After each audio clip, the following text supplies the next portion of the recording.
Hey guys, this is the Yorkshire guy, and today I'm going to show you how you can flip the horizontal view of a video if it's the wrong way around in Sony Vegas.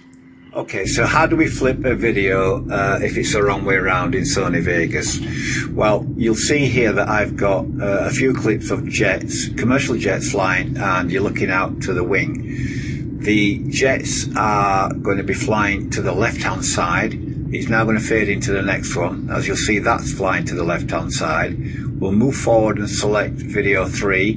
That one's flying to the left-hand side. Again, this one is. Now, when it comes to the next video clip, this jet is flying to the right-hand side. So it's flying the wrong way for the other video clips. Now I want to change that, so I'm just going to pause the video and I'm going to show you how it's done. It's a simple thing. You go to the event pan and crop. You put your mouse over where the viewing window is, right click and select flip horizontal. You will now see that the video footage has changed, and if I play that back,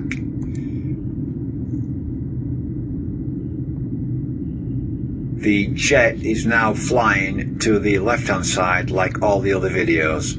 It's a simple fix. Thanks for watching. Bye.